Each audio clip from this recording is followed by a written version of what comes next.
So my name is Alex Fonseca. I am a lifelong Fayetteville resident, and I am a small business owner, a realtor, and I graduated from Cape Fear High School out on the east side of the city. And I guess I'm just going to kind of be telling a little bit of a story today. So, And how old are you, Alex? 19. 19. Very cool. Very cool. So I started a business when I was 16. It was a Dream Clean pressure washing. Actually, I can show you some nice little videos from there. So I got a call from one of my friends, and they were doing. They asked me, Alex, have you ever considered pressure washing? And I was like, man, I'm not the type of guy for physical labor. I don't know all about this. We're gonna have to talk this one through. But you know, I ended up Googling it. I kind of looked into it more, and I eventually thought, you know, this is a viable idea, and I don't have a job. I'm 16 years old. I can drive now, so I might as well start doing something. And you know, that's what I pursued. I did it for 2.5 years. I still own the business, but the metamorphosis that led me through was honestly the most pivotal thing in my life. So really, it started as obviously just a quick way to get cash, but as it went on, it turned more into like you know, this is my business. This is what I am. This is completely me. What comes out of it is my responsibility. What goes into it is my responsibility. Who helped you start that business? Just me. Just me. So you didn't have like any major mentors or? I always had leaders who I associated myself with along the way. You know, it's always best to learn from someone who's kind of done what you want to do. But I very much so tackled that, you know, first chapter alone. I started in my mom's Dodge minivan, which in 1999 Dodge minivan, a miserable piece of machinery by all counts. And I actually ended up backing her minivan into an air compressor at a gas station, which shattered the back window and basically sealed the fate of that car. But eventually, you know, it got more serious. I hired some employees. We did, you know, we did a good amount of work. And So you hired some employees at 16, 17 years old. 17 by that time. Yeah. But yeah. So I had 2 employees working with me routinely. We would do, I think my first year I only did like $20,000. My second year, the company as a whole took in $70,000. I didn't keep that, but you know, Yeah. I'm gonna say I did. I didn't keep anything close to that. But it was that process of starting a business and being that young was so pivotal for me, because throughout my childhood, you know, I was always taught to look for, I don't want to say greatness, but you know, look to achieve. If you're going to do something, do it right. That sort of mindset, and the whole, you know, nobody wants to be normal. Everybody wants to be exceptional. So, you know, I was always looking for, I guess, a way to do exceptional things and achieve, you know, things I could be proud of. But what I hadn't realized about my way of thinking prior to starting this business is that I was never considering the true range of opportunities that there were. You know, everybody, and for me, it was really, it really came down to just the I want to generically be a business owner. I want to be an entrepreneur. I don't give a damn what business it is, what I'm being an entrepreneur about, but I want to, you know, kind of have that independence and that self-sufficiency and go after things that you want. When you're growing up, you're always kind of taught to exclude yourself from that group of people. You know, the business owners are just the really smart ones who somehow fell into it and made it work out. But you know, as soon as you do it, you realize there's not, you know, it's not really that. You know, there's different levels of success with any business, and of course my pressure washing business is no Amazon. But you know, regardless, when you're that young, especially, and you take on something like that, it shows you that the world, your actions directly have an impact on the world. It's not you're not flipping burgers at a McDonald's, and I'm not going after anyone who is. I think that's a very viable stepping stone. But you're going out there, you're bringing a skill, you're bringing your equipment, you're taking your time, and you're putting those three things together, and you're producing a meaningful product, something that you can be proud of, something that sells, something that in the end rewards you. And I think just seeing that firsthand, by the time it came time to graduate, and by the time I went to graduate, and me being second in my class and having all of these AP credits and this whole gilded, golden gilded road to university laid out for me, I got there and I looked down the road and I said, that's not for me. It was the entrepreneurship and what I do is the antithesis of structure in many ways, especially at my level. Maybe self-imposed structure, but nothing external, no box to fit in, so to speak. And that's not to say that this is a passion I believe everyone should follow. I think that if you're going to do anything, you should be impassioned by it, if you know what I mean. It's not a I don't think my way is the only correct way, but once I graduated, I went through a little bit of a I guess we'll call it an incubation period. Okay. And that took that was from July or May of 2019. So I graduated 2 years ago. I still barely remember the days. But from May of 2019 to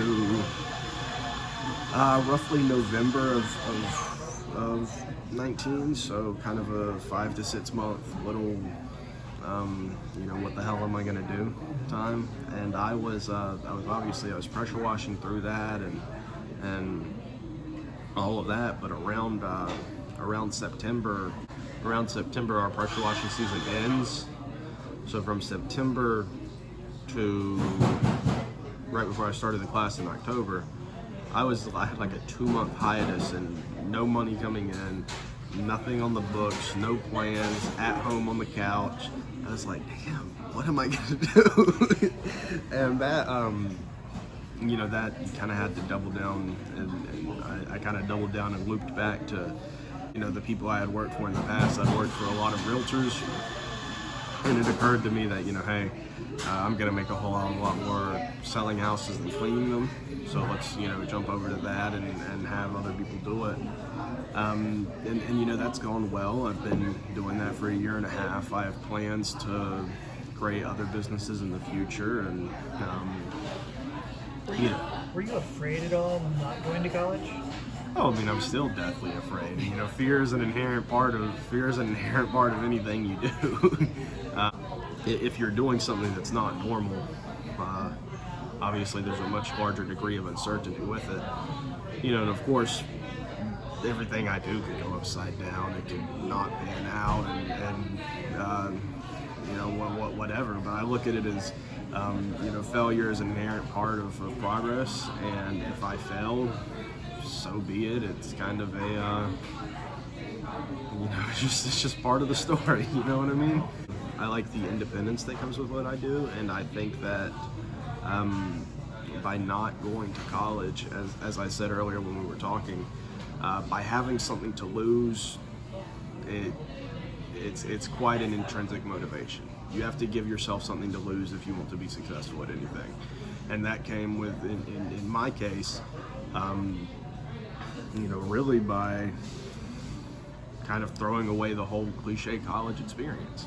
Of course that's something every kid wants to live. Every kid wants to go to the parties on the weekends. Every kid wants to get shit-faced drunk for no reason. But I just looked at what I stood to gain, and I'm a very independent person. I like seeing the things that I do have a direct impact on the world, no matter how small that may be. And you thought you could achieve that without college? Yeah. And in fact, I think you're in many ways you're better geared to achieve that without college, because college is another 4 years that is as wrong as this may be for some people. The way that I look at it is that you're throwing 4 more years of your life to the man. You know, you're not getting anything directly out of that unless you're going to a community college. A lot of these big universities, they're charging you $40,000 to sit in a shiny seat and not much more. And you know, I just look at that and not only my inherent anger with the system and its inflexibility and so on and so forth, but also with the fact that, you know, maybe what I want to do doesn't require a college degree. Maybe the options and opportunities are there for me, and I just have to be willing to see them and not be so glued to thinking some piece of paper will carry me through my life, because that's not reality. And this entire experience over the past 2 years has shown me that.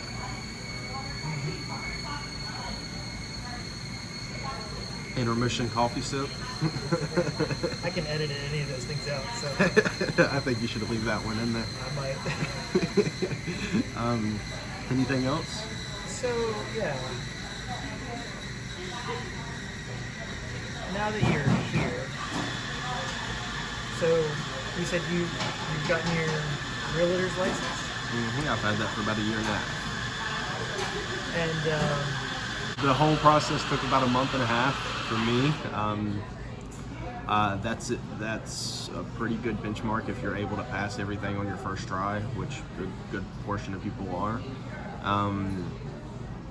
But I'd say the whole process, so the class was a month and a half, then the class test, and then the final test. I was a realtor in 2 months, so pretty reasonable timeline. how many houses did you sell last year? I sold 13 houses my first year. Nice. So, you know, struggle is kind of part of the process. What would you tell other teenagers who are graduating high school right now? What kind of advice would you give them if they're graduating high school and they're trying to decide, should I go to college? Should I do something else? I don't want to say don't go to college, because for a lot of people it's a very viable option. It's a very viable path. You know, if you're going to do something in STEM, if you're going to be an engineer, a doctor, or something like that, obviously college is an important part of the process. Those are all very good careers, and people have a lot of fun and make a lot of money doing them. But that's not the only path you can take. You can be a realtor, you can be a small business owner, you can, you know, really and truthfully, I guess the core of my message is not what you can do, it's that you should be opening your eyes to the fact that there are other things. And I think that the beauty of not going to college in many ways is that you get to wake up every day and say, this is what I'm going to do, or you get to look at the horizon and say, that's where I want to be, and I'm not going to take some institutionalized path to get there. I'm gonna go get there by myself. You know, if you want to be a pastor, if you want to be a charity worker, a philanthropist, if you want to be a real estate developer, a contractor, you know, there's hundreds, thousands of things that you can do with your life, and really all that you need is passion and a little bit of dedication. And I mean, you're gonna get there, God willing. What would you say your biggest struggle has been through this whole process? Always work ethic. I think that's an inherent part of being a teenager. You know, not to give myself any slack, but you know, obviously it's always hard to keep in line. You have to be, at least with what I chose to do, you kind of have to be available at the drop of a hat. If you want to keep moving forward and you're not part of an institution, you are your own institution, if you know what I mean. You have to build that structure internally as opposed to externally, so that you get what needs to be done. And I think that in the end, that produces a stronger man. But I think that along the way, it's definitely a little bit more painful. You know, it's not a coin machine for me. I don't put 1 hour in and get $10 out. I might put 50 hours in and get, you know, $5,000 out, or I might put $50 in and get $200 out. You know, there's no telling. And this is kind of a tangent, but for me at least, my parents' friends and the people I knew, they never really wanted to use me because they saw me grow up. You know, they saw the worst parts of Alex Fonseca's childhood, and that's definitely kind of gone away. You know, now that I've been doing it longer, but when I first came in, you know, nobody wants to be the first one to use somebody to buy a house or the first one to get their house pressure washed by somebody. But you know, I kind of created a name, and I did very good work, and eventually, yeah, the support did come, but it comes as a result of your own actions. So. Were people disappointed that you didn't go to college? Oh, tremendously. My mom was scared to death. She thought that I was gonna, you know, stay home every day and I guess waste my life. And you know, the traditional worried mother, you know, Yeah. worried mother way of thinking. But I think that, you know, that's kind of motivation for me. Like, you know, I'm not going to disappoint my mom, so that's kind of how it goes. So, where can people find out more about you and your business? Well, if you want to shoot me a call, I'm always open to talking to new people. I love helping new people if they want to do something like this. If you want to start a small business, if you just want to talk about a non-traditional path. I don't know a lot, but I'll tell you everything I know. So.